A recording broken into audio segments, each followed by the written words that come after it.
Congkak dalam tawakal tuh nggak boleh sok. Aku dengan Allah saja. Nggak perlu, nggak butuh dengan manusia. Allah jadikan manusia di kiri kananmu agar kalian saling membutuhkan. Tapi yang penting adalah di saat kamu membutuhkan kepada manusia, jangan lupa bahwasanya semua ini akan bisa karena Allah. Saya tidak butuh dengan manusia, congkak dia, nikah dia, mau nikah sama kambing, nikah sama pohon. Tidak perlu kita sok dalam beragama. Congkak dalam tawakal itu nggak sah. Bahkan saya mengatakan, saya butuh kepada Anda untuk mendapatkan pangkat tinggi di hadapan Allah. Saya mungkin dianggap ustadz, saya butuh kepada Anda yang murid, karena saya yakin, saya husnudzon, saya akan diangkat oleh Allah gara-gara Anda belajar ke sini. Kan gitu. Nggak perlu saya berkata, kamu yang butuh kepada saya punya ilmu. Kok sombong banget saya ini. Padahal hakikatnya saya perlu kepada Anda. Kalau tidak ada Anda, saya tidak akan menyampaikan kebenaran. Saya nggak dapat pahala kok. Ayo. Maka merasa perlu yang menjadikan dia tawadhu itu sah. Nah, tawakal kepada Allah itu, tawakal itu sifat hati.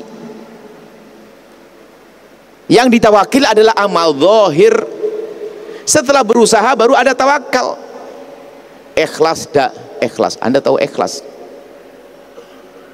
Wah, ikhlas itu sifatnya amal. Kalau belum berderma nggak akan disifati ikhlas. Wong nggak sedekah apanya disifati ikhlas. Sedekah dulu baru nanti ada sifat ikhlas. Wong nggak sedekah kok sifat ikhlas, mana ada sifat ikhlas? Nggak beramal mana sifat ikhlas? Jadi seperti itu. Jadi tadi sholat dan sebagainya sudah usaha, ternyata dengan manusia wajib. Karena Anda hidup di makom sebab, Anda jual beli dengan orang.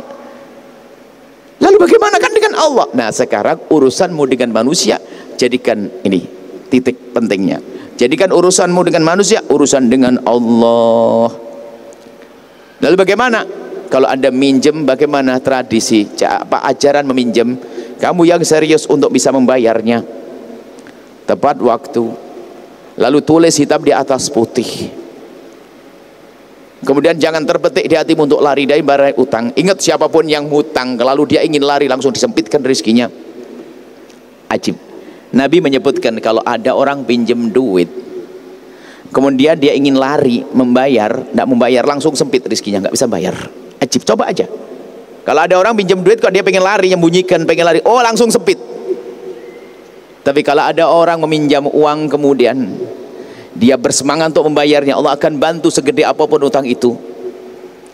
Sebab membayar ini wajib, jangan sampai kita ngentengin. Cuman kebalikannya dalam Islam, kalau Anda meminjamkan uang kepada saudara Anda, jika ia memang tidak mampu, Anda nggak boleh memaksanya. Bahkan Anda wajib memberikan tempo, fanadhiratun ila maisarah. Indahnya pinjam meminjam. Maka yang meminjamkan uang jangan memanfaatkan kesempatan dalam kesempitan. Jadi kalau yang pinjam uang kepada Anda, jangan kau cekik dengan tambahan-tambahan, namanya riba, haram hukumnya. Kalau Anda ingin nolong saya serius begitu. Nah, makanya kalau memanfaatkan riba itu mencekik orang. Jadi begitu itu, Anda meminjamkan di saat dia tidak mampu, dengan sesungguhnya kasih tempo. Nggak boleh dipaksa. Walau namun nggak bisa. Islam melarang memaksa. Wong dia nggak punya duit, wong bangkrut dia, duitnya hilang, kita paksa. Fanadhiratun, wajib bagi saya untuk memberikan tempo. Indahnya dalam utang piutang. Jadi nggak apa-apa Anda pinjam kepada saudara Anda modal, tapi harus ada perhitungan dong. Bisnisnya pun harus jelas. Jangan pinjam duit atau nggak jelas, hilang lagi. Dan Anda sudah punya perhitungan. Pinjam pun jangan jadi hobi. Minjam untuk sebuah tujuan. Pinjam punya hajat. Dan pinjamnya yang halal. Jangan pakai ada ribanya. Kalau memang ternyata belum ada, bikin kerjasama atau yang lainnya. Seperti itu. Jadi intinya, kepada manusia dia harus, karena kita hidup dengan manusia. Bahkan pahala dan iman itu ternyata banyak dihubungkan dengan manusia. Man kana yu'minu billahi wal yawmil akhir falyukrim dhaifah wal yukrim jarah. Kalau Anda punya iman kepada Allah dan hari akhir, yang benar sama tetangga, sama manusia. Wa ta'awanu 'alal birri wat taqwa, untuk mendapatkan pahala besar kamu dengan manusia. Manusia tolong menolong. Manusia. Ini bahasa congkak. Oh, yang penting kita menghadap kepada Allah, nanti rezeki dijamin, pasti, jangan khawatir, pokoknya kita dengan Allah. Congkak. Kayak ketemu Nabi dimarahi, onta nggak diikat, ikat dulu baru tawakal. Jadi itu calon usaha serius, baru nanti Anda bertawakal. Nah, ini saja, wallahu a'lam bishawab.